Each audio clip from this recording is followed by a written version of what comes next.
এখন আমি পকে পড়েছি না, তাই আমাকে দিয়ে তুই এসব করাচ্ছিস। এরপর যখন বাড়ি ফিরবো সবার সামনে বলবি আমি তোকে ইচ্ছে করে ধাক্কা দিয়ে জলে ফেলে দিয়েছি। হে ভগবান, এবার কি করবো? একবার শুধু এই দ্বীপের লোকগুলোর হাত থেকে আমি বাঁচি, তারপর তোকে দেখাবো মজা। চুলের মুঠি ধরে তোকে যদি জলে না ফেলেছে আমার নাম বৃন্দা নয়। হায় ভগবান, তোকে আমি কিছুতেই বাড়িতে ফিরতে দেবো না রাঙা, কিছুতেই না। তুই দেখে নিস, এই সমুদ্রেই তোকে আমি বিসর্জন দিয়ে যাবো।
দুঃখগুলো কাছিমের মতো,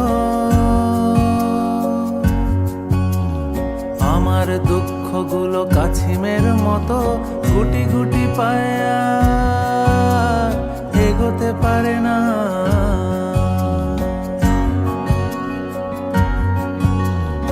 আমার দুঃখগুলো কাছিমের মতো আমাকে ছাড়িয়ে আর এগোতে পারে না।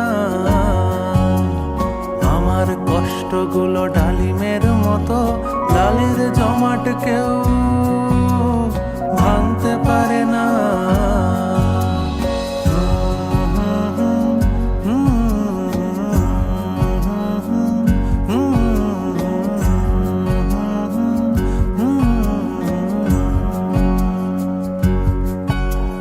শহরে বৃষ্টি নামে জল জমে রাস্তায়, নাগরিক অভিশাপে কবিতারা ভেসে যায়। কাচের বয়ামে রাখা ভালোবাসা যতনে হঠাৎ শব্দ শোনে মহিরুহ পতনের। তুমি আমি মুখোমুখি নীরবতা পালনের গান শুনে যাই। আমার দুঃখগুলো ঝাপটায় ডানা,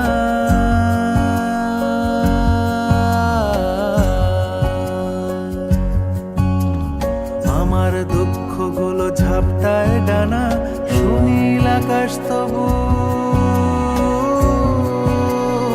উড়তে পারে না।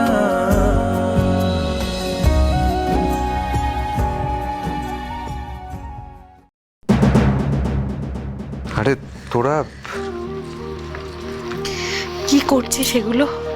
কি আর করবো, এই কাতার থেকে রাঙামাটি ডিরেক্টলি সমুদ্র তীরে চলে গিয়েছিল, সেই জন্য জিনিসপত্র গুছিয়ে রাখতে পারিনি। চতুর্দিকে জিনিসপত্র ছড়িয়ে ছিটিয়েছিল, সেগুলো একটু গুছিয়ে রাখছি। আর এই ফুলগুলো রাঙামাটির খুবই পছন্দের, ও দেখলে খুব খুশি হবে, সেই জন্যই এগুলো এখানে সাজিয়ে রাখছি।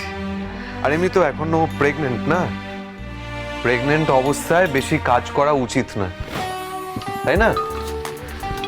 আর এই ঘরটা এরকম অগোছালো হয়েছিল, সেটাকে সুন্দর করে সাজিয়ে রাখছি, ও দেখলে তো খুশি হবে। আর খুশি হলে তো ভালোই, তাই না?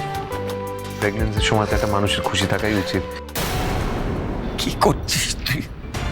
কেন করছিস তুই? কেন করবো না মা?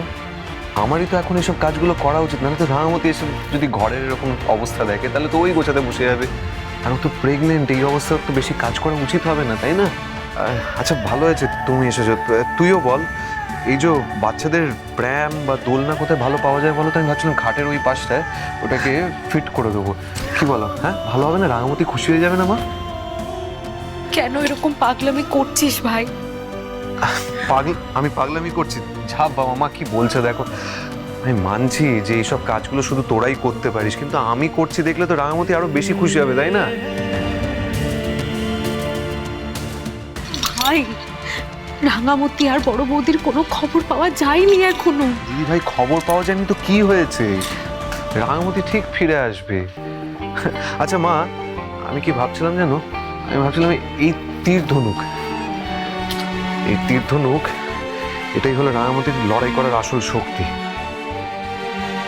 এই তীর ধনুক যদি ওর কাছে থাকে না, তাহলে কিন্তু কোনো শত্রু কোনো বিপদ ওকে আটকে রাখতে পারবে না, ঠিক ফাইট করে বেরিয়ে আসবে। এই তীর ধনুকটা যদি এই মুহূর্তে ওর কাছে থাকতো, এটা যে করে হোক আমার রাঙামতির কাছে পৌঁছে দিতে হবে মা। ভাই, সেটা কি করে সম্ভব? খুবই সিম্পল, একটা চার্টার্ড ফ্লাইট বুক করবো, দিয়ে যে সমুদ্রে এতগুলো দ্বীপ আছে ওগুলোর প্রতি ফ্লাই করব, তারপর কোনো না কোনো দ্বীপে তো আমি নিশ্চয়ই রাঙামতির হদিশ পাবো, সেই দ্বীপে আমি ল্যান্ড করে রাঙামতির হাতে এটা তুলে দেবো। আরে বাবা, রাঙামতি যদি এখন কোনো বিপদে থাকে, আর এটা এটা এটা এটা পেলে তো সেই বিপদ থেকে ফাইট করে বেরিয়ে আসতে পারবে, তাই না? আর আমি তো আছি, আমি রাঙামতি আর বড় বৌদিকে ফিরিয়ে আনতে পারবো। ইস, এই কথাটা আমার মাথায় আগে কেন আসেনি? না, এরকম ভাবে দাঁড়িয়ে থাকলে চলবে না, আমি বেরোচ্ছি, আমাকে এই তীর ধনুকটা যে করে পৌঁছে দিতে হবে। হ্যাঁ? ভাই, ভাই প্লিজ বোঝার চেষ্টা কর, একটা চার্টার্ড ফ্লাইট বুক করাটা চারটিখানি কথা নয়। আরে কি বলছিস তুই দিদি ভাই, আমি এরকম ভাবে দাঁড়িয়ে থাকবো? রাঙামতি আমার স্ত্রী, ও নিখোঁজ, ওর গর্ভে আমাদের সন্তান, ওদেরকে আমি আমার সর্বস্ব দিয়ে খুঁজে আনবো, আমায় খুঁজে আনতেই হবে। না, কোথাও যাবি না তুই, কোথাও না। দে আমাকে, মা, ছাড়। বাড়ির দুজনকে খুঁজে পাওয়া যাচ্ছে না, খুব তার মধ্যে তুই ওদের খুঁজতে গিয়ে যদি আরো বড় বিপদ হয়, তখন কি হবে? আমি বেঁচে থাকতে সেটা হতে দিতে পারি না। তুই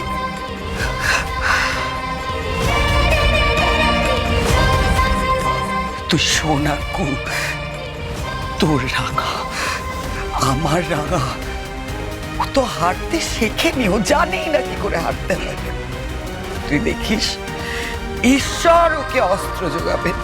আমি তোকে বলছি, ও হাঁটতে পারে না।